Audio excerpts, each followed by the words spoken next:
Tom Cruise, Harrison Ford, Angelina Jolie, Chuck Norris, Gregory Peck, Nicole Kidman, Pierce Brosnan, Meryl Streep, Robert Redford, George Clooney, Ben Affleck, Tom Hanks.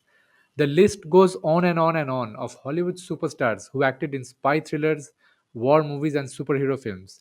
Movies like Saving Private Ryan, Top Gun, Hurt Locker, Delta Force, Oppenheimer, Pearl Harbor, Platoon, Mission Impossible, Argo, Clear and Present Danger, Great Escape. They were created not just to entertain you, they were manufactured to plant a one sided narrative in your brain that American soldiers are good guys, that American spies are smart guys, that war is heroism. In this episode of Declassified, we will put the spotlight on the nexus between Hollywood and the CIA or the Central Intelligence Agency, and we will look at how the Pentagon and the CIA admitted to misusing Hollywood as a marketing tool. Why? Because America is the world's leading warmongering nation, and so it wants to brainwash people all over the world into thinking when the US goes to war, it's always for a good cause. Thank you for tuning in. This is Nadeem. You're watching Empire Diaries. Many Hollywood films that you enjoyed watching during your lifetime were propaganda operations of the CIA. Popular American war movies and spy thrillers are often scripted by the US intelligence agency. The Hollywood film industry's main task is to use its charm and popularity to whitewash the dirty track record of the US empire. We are talking about illegal interventions, wars, and spying missions, such as the wars in Iraq and Afghanistan, and the American spy attacks on Russia and Iran. Hollywood serves as a great PR machine that portrays these black deeds as heroism, and fans of US films keep walking into this trap, a trap of disinformation and clever propaganda. Take the example of how Hollywood films are used to evoke sympathy and respect for American soldiers. The Pentagon, which is the US defense headquarters, routinely sends troops to intervene in other countries' affairs. To cover up those dirty tricks, well marketed films project US soldiers and spying agents as heroes on a mission. For example, take the 1998 film Saving Private Ryan, the Steven Spielberg war movie starring Tom Hanks. Then there is Top Gun, a 1986 blockbuster action drama about the US Navy, starring Tom Cruise. Also take Guns of Navarone as another example of US military heroism. This is Gregory Peck speaking. It features actor Gregory Peck. Now, films like these try to persuade moviegoers into thinking that US soldiers are always the good guys fighting the bad guys. Now, let's look at how the CIA glorifies its image. To our national security. The nation We got it. is counting on you to discover the truth. I'll call the White House. Ladies and gentlemen, welcome to the CIA. Hollywood has gone to a really high level with the CIA propaganda. It has rolled out non stop sequels targeting generation after generation of audiences. The spy thrillers come with themes that show Western intelligence officers as charming operators. The films portray CIA spies as patriots exposing evil forces from other countries, especially those that are America's diplomatic rivals, such as Russia, North Korea, and Afghanistan. The most prominent productions glorifying American spies are Mission Impossible films and novelist Robert Ludlum's Jason Bourne series. The movies come with a predictable template. Good natured spying agents, tired of the broken system, are cleaning up the world. Another famous one is Clear and Present Danger, in which Harrison Ford performs really well to project the CIA as an office of honest people, not just crooked spies. Then there's the 2007 thriller Rendition, which shows that some CIA operatives are sympathetic people, ready to risk their jobs to find justice. Another one along the same lines is Zero Dark 30. The 2012 CIA film is about the secret Not gonna US help mission you. to catch Osama bin Laden. I'm gonna break you. Any questions? And why are we forgetting Mr. James Bond, the world's most celebrated fictional spy? Bond. Bond.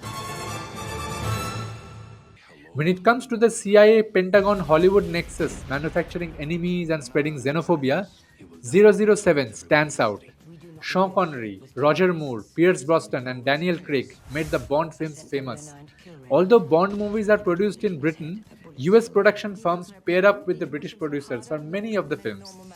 Bond movies are mostly produced by British based Eon Productions, Eon brings them out in collaboration with major US production companies like MGM, Columbia Pictures, United Artists, and Universal Pictures. In the storylines, the British agent represents the so called good side of intelligence networks from the English speaking world. The plots reflect the foreign policies of both America and Britain. In James Bond films, villains usually have connections with Russia, India, Germany, Afghanistan, China, and North Korea. The most interesting thing is the Pentagon and the CIA don't bother to keep their Hollywood connection a secret. They have made it known in the past that they closely work with Hollywood studios in Los Angeles, and they have a tight leash on the storylines and scripts. On February 28, 2018, the Pentagon, which is basically the War Ministry, removed all doubts. It released a blog post titled How and Why the DoD Works with Hollywood. Now, DoD means the US Department of Defense. Basically, the Pentagon confessed to its nexus with the US film industry. The blog post says the Defense Department has a long standing relationship with Hollywood. It's been working with filmmakers for nearly 100 years with a goal that's twofold: to accurately depict military stories and make sure sensitive information isn't disclosed. Take note of the US military's two goals here. To accurately depict military stories means micromanaging the script of a film. To make sure sensitive information isn't disclosed, it means to ensure the military's illegal deeds are deleted from the plot.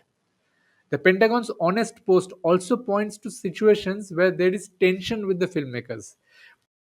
The blog post says, while Hollywood is paid to tell a compelling story that will make money, the Defense Department is looking to tell an accurate story. So, naturally, there can be challenges in combining the two. Production agreements require the Defense Department to be able to review a rough cut of a film, so officials can decide if there are areas that need to be addressed before a film is released. Let's now move on to the CIA's position on letting the world know about its nexus with Hollywood. In 2004, the CIA released a public awareness video message recorded by popular American actress Jennifer Garner. She has appeared in the propaganda film Pearl Harbor. Jennifer Garner mainly shot to fame after playing the role of a CIA agent, Sidney Bristow, in Alias. Alias is a spy thriller TV series broadcast on ABC. In 2002, she bagged a Golden Globe Award for that performance. In 2004, she appeared in a video message that showed her deep involvement with the CIA in real life. In the video clip, she tells American citizens to join the intelligence agency. The video is a rare instance of a Hollywood star endorsing the CIA. Watch what she says in the promotional video. Right now, the CIA has important, exciting jobs for U.S. citizens, especially those with foreign language skills. Today, the collection of foreign intelligence has never been more vital for national security. If you're an American citizen and seek a challenging, rewarding career where you can make a difference in the world and here at home, contact the agency. If you go further back to 1996, that was when the CIA hired one of its former clandestine officers, Chase Brandon, to work directly with Hollywood studios and production companies. He was assigned to improve America's image through popular cinema. The Pentagon's blog post, Jennifer Garner's video, and the 1996 hiring of Chase Brandon are confirmation of the deep rooted CIA military entertainment complex. In fact, it's not just the spy movies and war epics. Many other types of Hollywood films are also strategically rolled out to sell certain narratives about the US. If you think deeply about the alien invasion movies or the comic book superhero films, you will notice the same agenda. An oversimplified narrative is repeatedly told that the US alone keeps getting targeted by enemies, and it is the US that saves the world from all evil. The reason behind this hero worship narrative is that America loves to project itself as the world's most powerful empire, so it wants to promote its soft power through commercial cinema.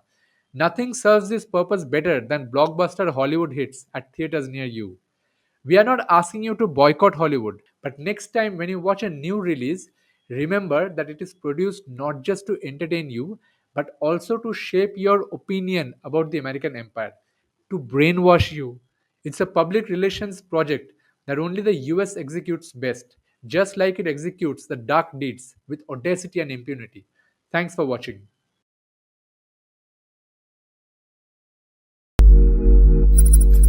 Subscribe to our YouTube channel. Don't forget to press the bell icon so that you get notified whenever we publish a report. Follow us on Twitter and Facebook. Send get updates to 98210457339 for news and analysis you are not told. Visit our website empirediaries.com for in-depth reports and columns. Stay informed, stay awake, and think critically.